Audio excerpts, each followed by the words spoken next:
ఆంధ్రప్రదేశ్లో కుల ప్రాతిపదికన ఎన్నికలు రాజకీయాలు జరుగుతాయని, తెలంగాణలో మాత్రం కుల ప్రాతిపదికన ఎన్నికలు రాజకీయాలు జరగవు అంటూ కొంతమంది అభిప్రాయాన్ని వ్యక్తం చేస్తూ ఉంటారు. అయితే ఇప్పుడు మాత్రం తెలంగాణలో కూడా కుల ప్రాతిపదికనే రాజకీయాలు జరుగుతున్నాయి. అందులో భాగంగానే ఇప్పుడు రేవంత్ రెడ్డి గారిని బీఆర్ఎస్ ఇరికించేటువంటి ప్రయత్నం చేస్తోంది అనేటువంటి వాదనలు తెర మీదకి వచ్చినటువంటి నేపథ్యంలో నిజంగా తెలంగాణలో రాజకీయాలు కుల ప్రాతిపదికన జరుగుతున్నాయా? ఆ కుల ప్రాతిపదికన జరిగితే దానికి రేవంత్ రెడ్డికి సంబంధం ఏంటి? రేవంత్ రెడ్డి మీద ఇప్పుడు బీఆర్ఎస్ నేతలు ఎందుకు ఇటువంటి ఆరోపణలు చేస్తున్నారు అనే దాని మీద మనం విశ్లేషణ చేసుకునేటువంటి ప్రయత్నం చేద్దాం. ప్రస్తుతం మనతో పాటు ఉన్నారు ప్రముఖ రాజకీయ విశ్లేషకులు, ప్రముఖ సీనియర్ జర్నలిస్ట్ సిఎస్ రావు గారు. సార్తో మాట్లాడదాం. సార్ నమస్తే. సార్ నమస్తే. గతంలో ఆంధ్రప్రదేశ్లో ఈ కుల ప్రాతిపదికన రాజకీయాలు జరుగుతాయి, ఎన్నికలు కూడా అలాగే జరుగుతాయి అంటూ కొంతమంది అభిప్రాయాన్ని వ్యక్తం చేసేవాళ్ళు. తెలంగాణలో మాత్రం కుల ప్రాతిపదికన ఎన్నికలు జరగవు, రాజకీయాలు కూడా జరగవు అంటూ కొంతమంది అభిప్రాయాన్ని వ్యక్తం చేసినటువంటి నేపథ్యంలో ఇప్పుడు మాత్రం దానికి భిన్నంగా తెలంగాణలో కూడా కుల ప్రాతిపదికనే రాజకీయాలు నడుస్తూ ఉన్నాయి. అందులో భాగంగానే రేవంత్ రెడ్డి గారిని ఈ కులం పేరుతో బీఆర్ఎస్ నేతలు ఇరికించేటువంటి ప్రయత్నాలు చేస్తున్నారు అనేటువంటి వాదనలు ఇప్పుడు తెర మీదకి వస్తూ ఉన్నాయి. దీని మీద మీ విశ్లేషణ ఏంటి సార్? ఇప్పుడు బీఆర్ఎస్ పార్టీ ఇటీవల కాలంలో వేస్తున్నటువంటి ప్రతి అడుగు కూడా బూమ్రాంగ్ అవుతుంది. వాళ్ళే ఒకటి అనుకుంటే ఇంకోటి జరుగుతుంది వాళ్ళు. ఎందుకనంటే ఈ మధ్యకాలంలో జరిగినటువంటి అన్ని సంఘటనలు తీసుకుంటే విద్యార్థుల ధర్నాల దగ్గర నుంచి, రుణమాఫీ దగ్గర నుంచి, తర్వాత రేవంత్ రెడ్డి ఈ కుల సమావేశాలకు వెళ్ళిన దగ్గర నుంచి మొత్తం అన్ని అంశాలు వాళ్ళకి బూమ్రాంగ్ అవుతున్నాయి, వాళ్ళకే తిరిగి నెగిటివ్ అవుతున్నాయి. అయితే రేవంత్ రెడ్డి చాలా తెలివిగా అడుగులు వేస్తున్నట్టు అనిపిస్తుంది. ఎందుకనంటే ఈ కుల ప్రాతిపదిక తీసుకొచ్చారు. ఇప్పుడు జనరల్గా తెలంగాణలో కుల ప్రాతిపదికన ఎన్నికలు జరగవు అనేది ఒకటి ఉంటుంది. ఆంధ్రతో పోల్చుకుంటే ఆంధ్రలో కుల ప్రాతిపదికనే జరుగుతాయి. ఫస్ట్ అంటే ఒక 4-5 పాయింట్లు ప్రాతిపదిక ఉంటే కనుక కులము, డబ్బు, ఇవన్నీ ఉంటాయి కదా. వీటిలో ప్రాధాన్యత తీసుకుంటే ఫస్ట్ కుల ప్రాతిపదిక ఉంటుంది ఆంధ్రాలో ఎలక్షన్స్ అని అంటారు. తెలంగాణలో అయితే కనుక నీకు ప్రాంతం ప్రాతిపదిక ఎక్కువగా ప్రాంతీయ అభిమానం అనేది, ప్రాంతీయ సెంటిమెంట్ని క్రియేట్ చేశారు. ఇక్కడ క్రియేట్ చేసి కొన్ని రోజుల పాటు డ్రామాలు నడిచినాయి ఇక్కడ. కానీ ఇప్పుడు అది పోయింది. ఇది పోయిన తర్వాత ఇప్పుడు రేవంత్ రెడ్డి చాలా తెలివిగా అడుగులు వేస్తున్నాడు. నీకు ఎలక్షన్ ముందు నుంచి మనం అబ్జర్వ్ చేస్తే ఎలక్షన్ ఇంకా 2 సంవత్సరాలు 2023 ఎలక్షన్ కంటే ముందు అంటే 2020 నుంచి స్టార్ట్ చేశాడు. చాలా వ్యూహాత్మకంగా ఆయన ఏం చేశాడు, కార్తీక సమారాధనకి వెళ్ళాడు. రెడ్డి సామాజిక వర్గానికి సంబంధించి కార్తీక సమారాధనకి వెళ్ళాడు.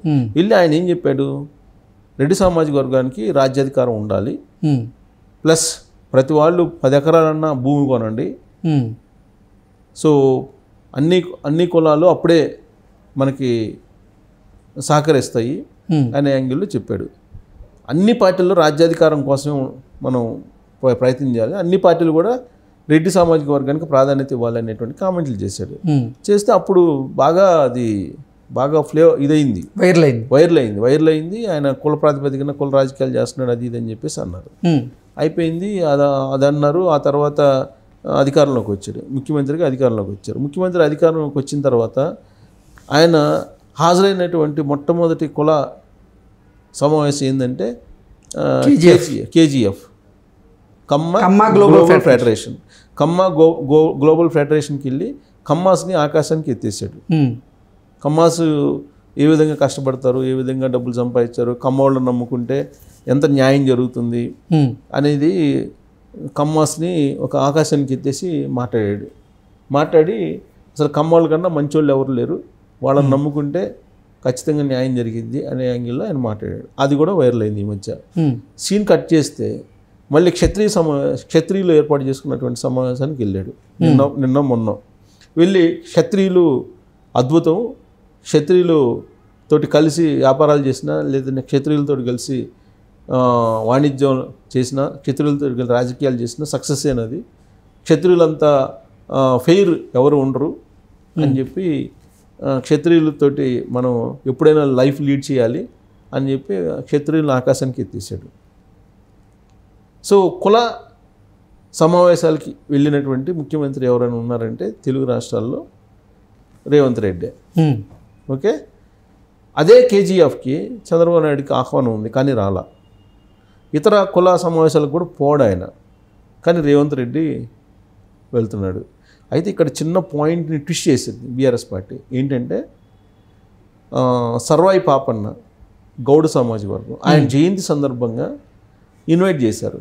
ఇన్వైట్ చేస్తే రేవంత్ రెడ్డి వెళ్ళాల. రేవంత్ రెడ్డి బదులుగా డిప్యూటీ సీఎం బట్టి విక్రమార్కని పంపించారు.